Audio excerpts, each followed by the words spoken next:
we delve into the origins, alliances, and tragedies of 400MG and AOB, the gangs at the heart of this deadly saga, told in a style as raw as the streets themselves. This is their story in their city's own words and wounds. Oh,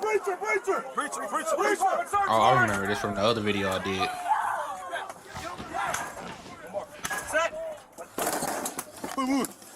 Memphis, please, come out now!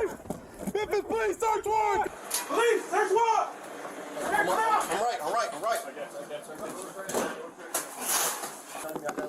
right. Thank you for telling me. Where's it at? We're going to spend?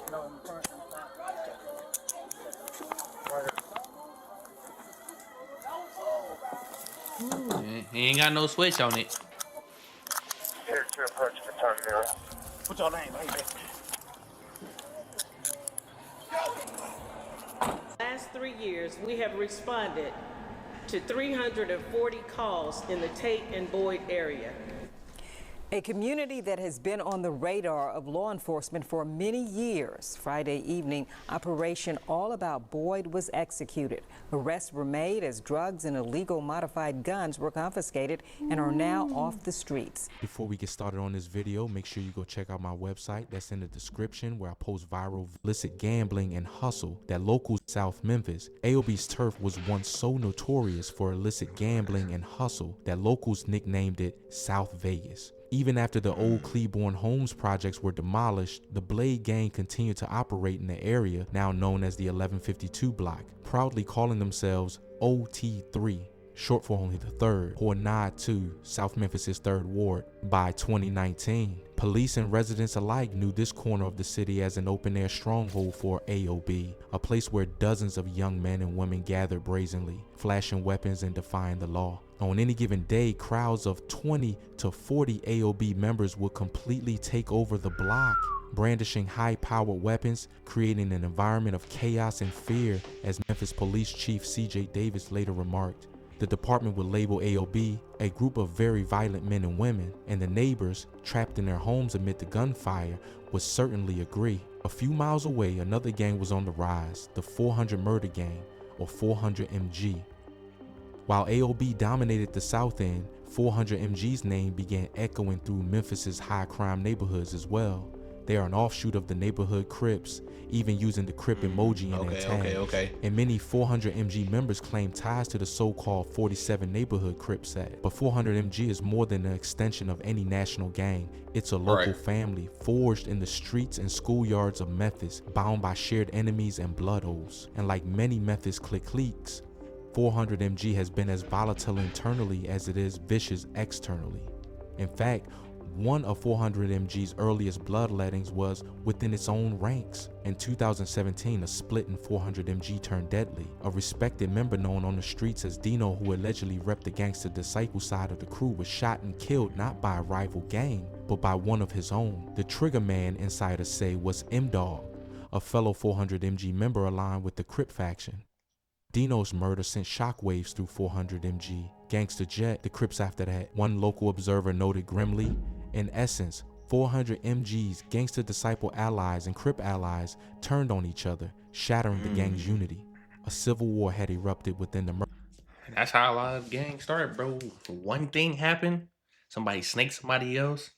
From the, they might be one, but then again, like I said, somebody snaked somebody else, killed somebody else from the other side. Gang split up now. They own clique. Now they beefing. Now it's just all out war. But that's legit. That's how a lot of these beefs be starting, bro. It don't even be about nothing else. It's either girls, somebody getting snaked, this weird backdoor and all that, bro. That's how most of these beefs started at. Murder gang itself, and it would not be the last betrayal these streets saw. As 400MG struggled with its internal demons, an even more dangerous conflict was brewing across town.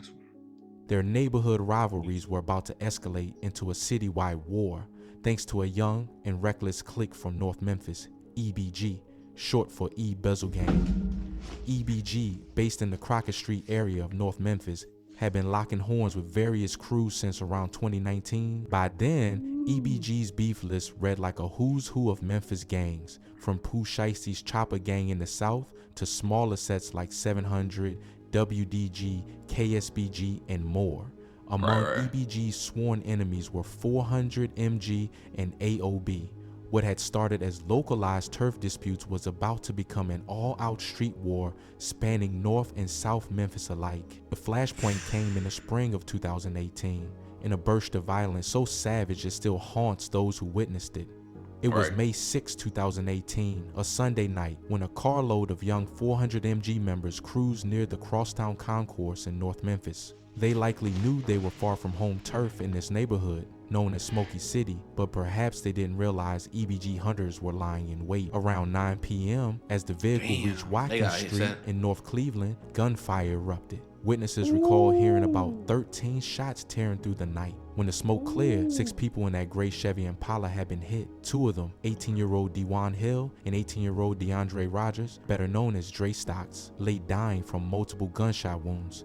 The others, including a 14-year-old, were critically wounded but survived. trying to go on the It was a drill or mass something? shooting in the middle of the street, brazen and brutal. Memphis police soon learned it was no random act, it was an ambush, allegedly carried out by an EBG hitman known as Wizzle.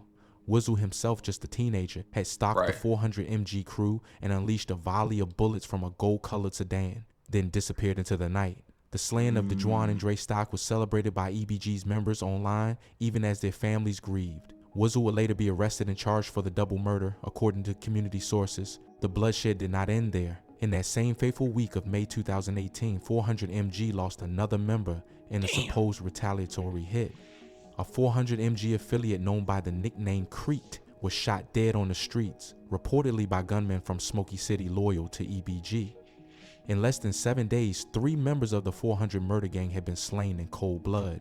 The gang was staggered by these blows, but not defeated. If anything, the killings of Dre Stacks, DeJuan, and Crete stilled 400MG's resolve to get revenge. And revenge on Memphis streets comes swiftly and keeps coming. Over the next year, violence flared back and forth. T-Lock, another 400MG member, was gunned down in 2018. Damn. In 2019, a young 400MG hustler named Tim met a similar fate. The list of the dead kept growing, as did the list of suspects and enemies. Every killing sparked another, a brutal tit-for-tat that engulfed neighborhoods from Smoky City to South Memphis. Down in South Memphis, AOB was now fully drawn into the fray as well.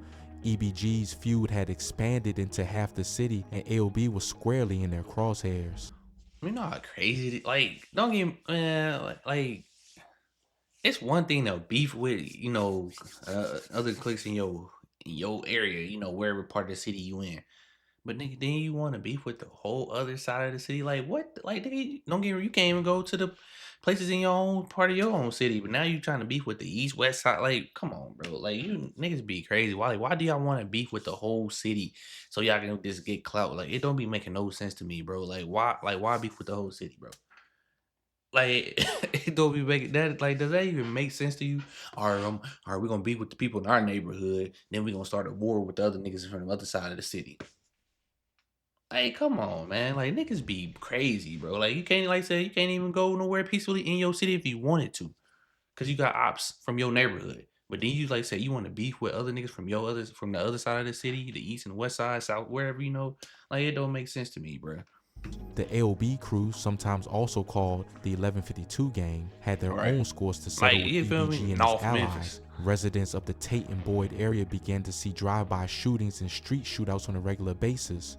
By the summer of 2020, South They in Memphis a was G-Wagon? simmering with tension. In an eerie echo of what happened to 400MG, AOB too experienced betrayal and tragedy. One notorious incident involved an AOB member being backdoored, set up by someone he trusted. According to street rumors, a young AOB high roller was lured by a female acquaintance who I was already knew secretly it. friendly with AOB's enemies, only to be ambushed and murdered in cold blood. The tale spread quickly through Memphis. No one is safe, not even among friends. AOB's ranks thinned as key members fell victim to targeted hits and setups. The chaos grew so out of hand that the authorities finally moved in force. In June 2024, the Memphis police, fed up with the mayhem on Tate Avenue, launched Operation All Off Boyd, a massive multi-agency crackdown on AOB's territory. Over 140 officers, backed by federal agents, swept through the South Memphis neighborhood of Tate and Boyd in a surprise raid. The results made headlines. 12 alleged AOB members arrested, a cache of guns, including stolen Glocks with switches, confiscated, plus pounds of drugs and cash seized. Interim Chief Davis stood beside the city's mayor and declared that the community had been held hostage by AOB's violence for too long. Our primary goal in this operation was to reclaim the streets for the neighbors of Memphis who want and deserve to live peacefully in their homes, Davis announced firmly. For a moment, South Memphis breathed a sigh of relief. But on these streets, peace is always fragile and often short-lived. Tonight, that is true. Like you said, peace is only short-lived, bro, because niggas want to troll. Niggas want to keep this, and it's gonna be a back and forth. People got loved ones going, people. These little niggas can't control their emotions no more, so they just doing anything they want to do. Like nothing is sacred no more. But like I said, these cities ain't playing, bro. They cracking down, bro. They trying to get motherfuckers put in jail. They trying to make these streets safe. So I advise y'all to stay out the streets, bro, and just mind your business, get you some money, and do what y'all do, bro. Leave the streets alone. But I'll catch y'all in the next one, man. We out, man. If y'all can check out my second channel, D.SHELTONTV. The link's in the description.